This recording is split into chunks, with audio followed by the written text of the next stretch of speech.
మనం రోజూ చూసే చెత్తలోనే సంపద దాగి ఉందని ఎప్పుడైనా ఆలోచించారా? అవును, ఈరోజు మనం మాట్లాడుకోబోయేది దాని గురించే. మనం పనికిరాదని పడేసే వస్తువులనే సంపదగా ఎలా మార్చుకోవచ్చో చెప్పే ఒక అద్భుతమైన ఆలోచనను ఇప్పుడు చూద్దాం.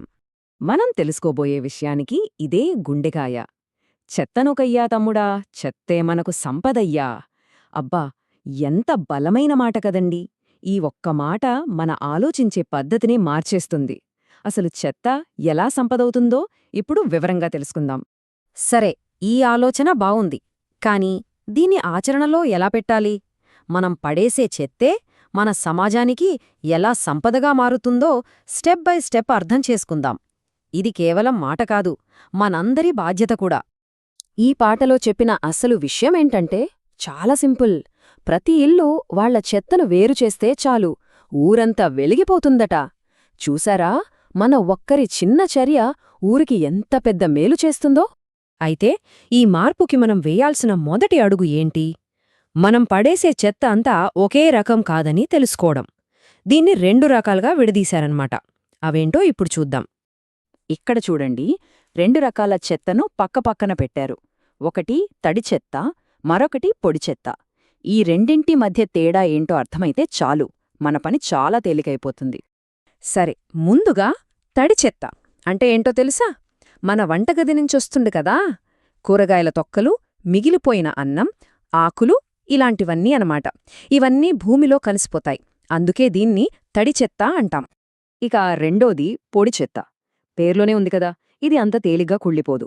ప్లాస్టిక్ కవర్లు, ఇనుపు ముక్కలు, అట్టపెట్టెలు లాంటివి. ఇవి మనుషులు తయారుచేసినవి కాబట్టి వీటిని వేరుగా పెట్టడం చాలా అవసరం. ఓకే, ఇప్పుడు తడి చెత్తను వేరుచేశాం. మరి దాని ప్రయాణం ఎక్కడదాకా వెళ్తుంది? మనం వేరుచేసిన ఆ తడి చెత్త ఏమవుతుందో తెలిస్తే నిజంగా ఆశ్చర్యపోతారు. ఆ ప్రాసెస్ చాలా సింపుల్.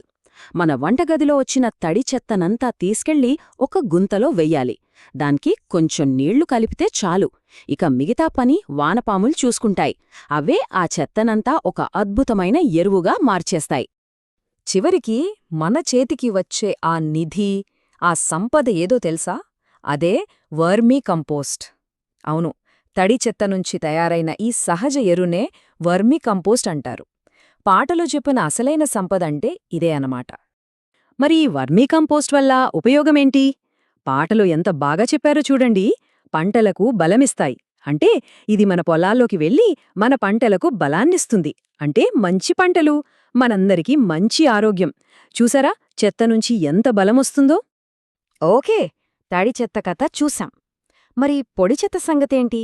దాన్ని ఏం చేస్తారు? దానిక్కూడా ఒక పెద్ద ప్రయోజనముంది. దాన్ని వేరుచేయడం కూడా అంతే ముఖ్యం. ఇక్కడ చూడండి, పొడి చెత్త అంటే ఏంటో కొన్ని ఉదాహరణలున్నాయి. ప్లాస్టిక్, ఇనుము, అట్ట లాంటివి. మనం గుర్తుపెట్టుకోవాల్సిన ఒకే ఒక్క విషయం, వీటిని ఎట్టి పరిస్థితుల్లోనూ తడి చెత్తతో కలపకూడదు. వేరుగానే ఉంచాలి. ఎందుకు వేరుగా ఉంచాలి అంటే, వాటిని వేరు చేసినప్పుడే అవి విలువైన వస్తువులుగా మారతాయి. తడి చెత్తేమో కంపోస్ట్గా మారింది, ఈ పొడి చెత్తేమో రీసైక్లింగ్కి వెళ్తుంది. అక్కడ వీటితో మళ్లీ కొత్త వస్తువులు తయారుచేస్తారన్నమాట. ఇది కూడా ఒక రకంగా సంపదను సృష్టించడమే కదా? ఇప్పటిదాకా మనం చెప్పుకున్న ఈ చిన్న చిన్న పనులన్నీ చివరికి మన ఊరి భవిష్యత్తుతో ముడిపడి ఉన్నాయి. దీన్నిప్పుడు ముగిద్దాం. ఈ పనిలో మనకు సాయం చేయడానికి ఒక గ్రీన్ అంబాసిడర్ కూడా ఉంటారు. వారిని చూసి భయపడాల్సిన పని లేదు. వారు మన ఊరి మంచి కోసమే పనిచేస్తున్నారు. మనకు దారి చూపించడానికి ఉన్నారంతే. అందుకే పాటలో కూడా చెప్తారు, భయపడొద్దన్నా మన మంచికే చెప్తున్నాడు అని. అంటే ఇది ఎవరో మనమీద బలవంతంగా రుద్దేది కాదు, మనందరం కలిసి మన ఊరికోసం చేసుకుంటున్న ఒక మంచి పని. కాబట్టి అందరం గుర్తుపెట్టుకోవాల్సిన ఆఖరి అతి ముఖ్యమైన విషయమొకటుంది. చెత్తబండి వచ్చిందంటే అన్ని కలిపి ఇవ్వవద్దు. సింపుల్. తడి చెత్త వేరే, పొడి చెత్త వేరే. ఈ ఒక్క అలవాటు చాలు, మన ఊరి ముఖచిత్రాన్నే మార్చేస్తుంది. చివరగా ఈ పాట మనల్లందర్నీ ఒక సూటి ప్రశ్న అడుగుతోంది. మన చేతుల్లోనే ఉంది మన ఊరి భవిష్యత్తన్నా.